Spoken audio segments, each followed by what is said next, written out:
Hi പ്രിയമുള്ള സുഹൃത്തുക്കളെ, ഗാസയിലെ ജനതയുടെ കണ്ണുനീരിൽ എല്ലാവരും പങ്കുചേരും, ഒരു സംശയവുമില്ല. അതുകൊണ്ട് തന്നെയാണ് ഇന്ത്യയുടെ അടക്കം സഹായം ഗാസയിലെ ജനതയ്ക്ക് ലഭിച്ചത്. തുർക്കിയോടും ഇന്ത്യ സഹായം ചെയ്തു, സിറിയയോടും ചെയ്തു, ബംഗ്ലാദേശിനോടും ചെയ്തു, പാകിസ്ഥാനോടും ചെയ്തു. ഇങ്ങനെ മാനുഷിക പരിഗണനയിൽ തന്നെ തുടർന്നു പോകാനാണ് ഈ സ്വതന്ത്ര ഭാരതം ആഗ്രഹിക്കുന്നത്. അങ്ങനെ തന്നെയാണ് തുടർന്നു പോകുന്നതും. അങ്ങനെ തന്നെ മുന്നോട്ട് പോകാൻ സാധിക്കട്ടെ.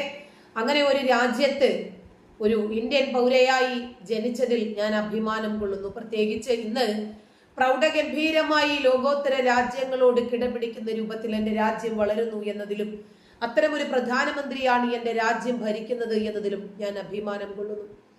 എല്ലാ രാജ്യത്തിനും അവരുടെ ഒരു നിർണായകമായ സാഹചര്യത്തിൽ അവരെ സഹായിക്കാനും അവരോട് സഹകരിക്കാനും എപ്പോഴും ഭാരതം മുമ്പിൽ തന്നെ ഉണ്ടായിരുന്നു എന്നതും ശ്രദ്ധേയമാണ്. അതുപോലെ തന്നെ ഇസ്രായേലിന് ഒരു കെട്ടകാലം വന്നപ്പോൾ ഇസ്രായേലിനോടൊപ്പം കട്ടയ്ക്ക് നിൽക്കാൻ സ്വതന്ത്ര ഭാരതം ഉണ്ടായിരുന്നു. ഇന്ന് ഗാസയിലെ ജനത ഒരുപാട് വേദനകൾ അനുഭവിക്കുന്നു.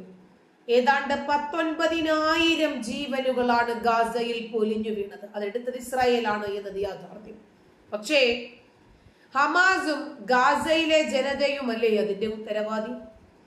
ഗാസ എന്ന തീവ്രവാദ വിഭാഗത്തിന് വോട്ട് ചെയ്ത് തങ്ങളെ ഭരിക്കാൻ വേണ്ടി ആക്കി കൊടുത്തത്, അവരെ തെരഞ്ഞെടുത്തത് ഗാസയിലെ ജനത തന്നെയല്ലേ? ഇവരെ ആശുപത്രികളും മോസ്കുകളും സ്കൂളുകളും ഒക്കെ കേന്ദ്രീകരിച്ച് ഭൂഗർഭ അറകൾ ഉണ്ടാക്കി അവിടെ ഭീകരാക്രമണത്തിന് വേണ്ടുന്ന സംവിധാനങ്ങൾ ഒരുക്കിയപ്പോൾ എന്തുകൊണ്ടാണ് ഗാസയിലെ ജനത അത് എതിർക്കാതിരുന്നത്? ഗാസക്കാർ ഹമാസ് തീവ്രവാദികളെ പടിപടിയായി വളർത്തിക്കൊണ്ടുവരികയായിരുന്നില്ലേ?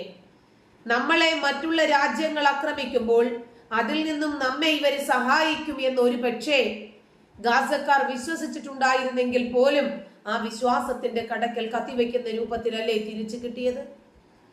ഗാസക്കാർ ഇന്ന് അനുഭവിക്കുന്ന ഏറ്റവും വലിയ കെടുതി ഹമാസുകാർ കാരണമാണ്. ഇപ്പോൾ ഇസ്രായേലിയർ ഇവരെ രക്ഷപ്പെടുത്താൻ ശ്രമിക്കുമ്പോഴും ഇടയ്ക്ക് വന്ന് കണ്ണിലെ കരടായി മാറുന്നതും ഇവരെ രക്ഷപ്പെടാൻ അനുവദിക്കാതെ ആ വഴിക്ക് വിഘാതം സൃഷ്ടിക്കുന്നതും ഹമാസ് ഭീകരർ തന്നെയാണ്. ഇന്ന് ആ സത്യം ലോകം മനസ്സിലാക്കിയിരിക്കുന്നു.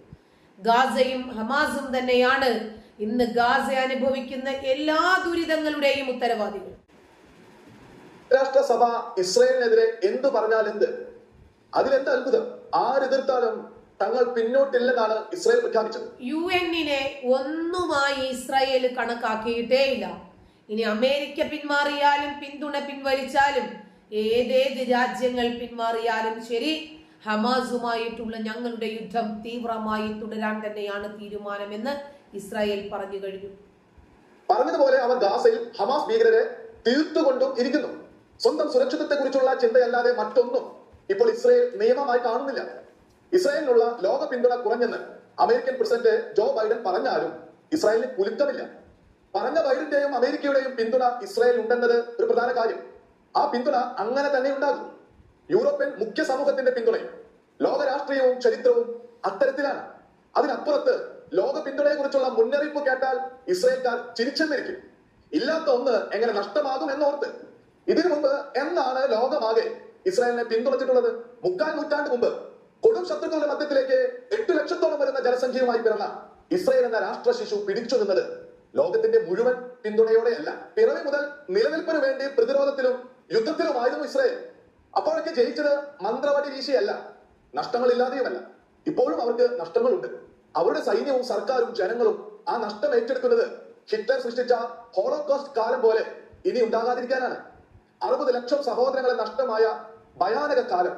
അതിനു മുമ്പ് ഭൂഖണ്ഡങ്ങളിലൂടെ അലഞ്ഞു തിരിയേണ്ടി വന്ന സഹസ്രാബ്ദങ്ങളിൽ അവസ്ഥയും ലോക ജനസംഖ്യയുടെ 1000-1 മാത്രം വരുന്ന അവർക്ക് 4-1 വരുന്നവരുടെ എതിർപ്പ് അതിജീവിക്കുവാൻ ജാഗ്രതയും കരുതലും മാത്രമേ കൂട്ടിനുണ്ടായുള്ളൂ.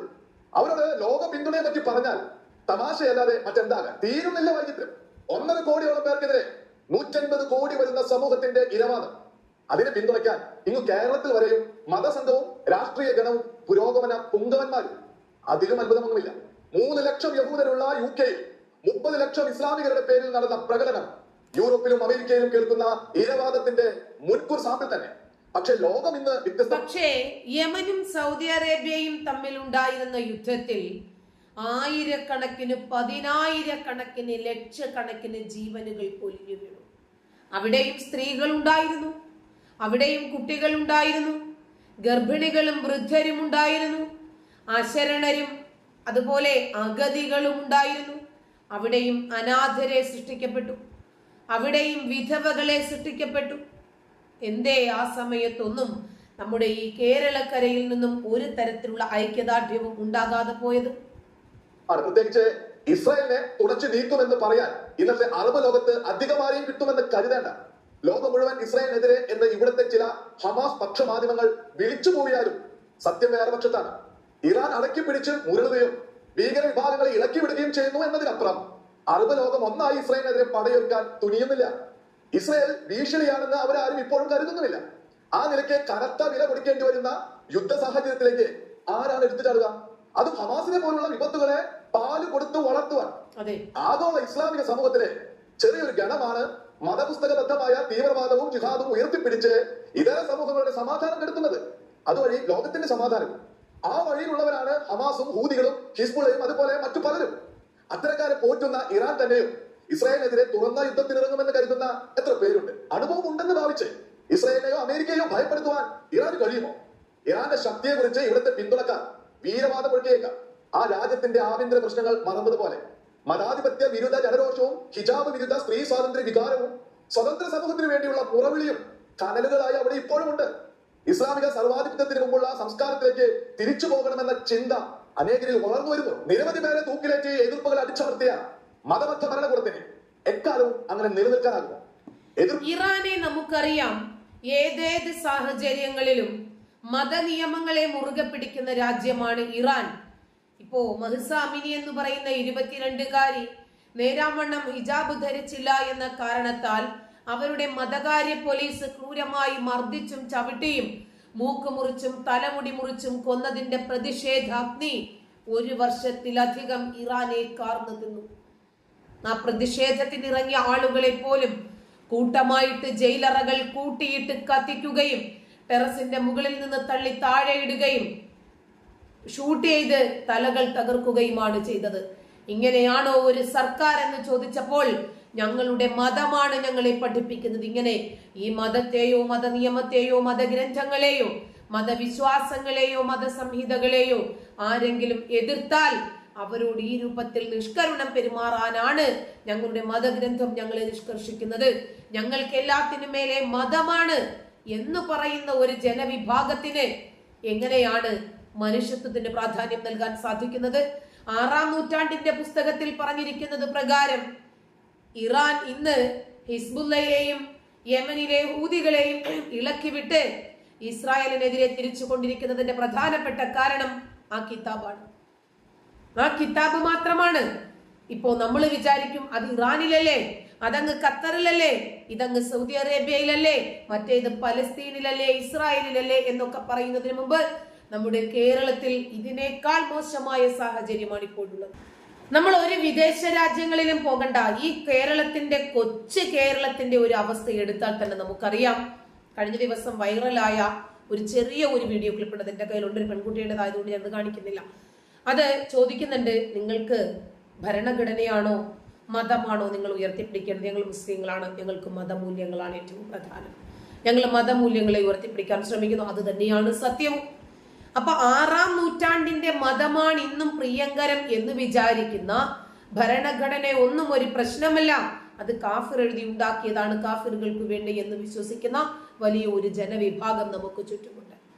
അതുകൊണ്ട് ഇവർക്ക് ഏറ്റവും പ്രധാനപ്പെട്ടത് എന്താണ്? മതമാണ്.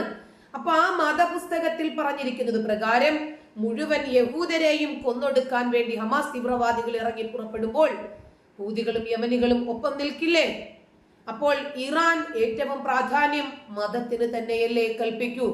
തുർക്കിക്കും പ്രധാനം മതം തന്നെയല്ലേ? ഖത്തർ, ഇവർക്ക് എല്ലാവർക്കും പ്രധാനം മതം തന്നെയാണ്.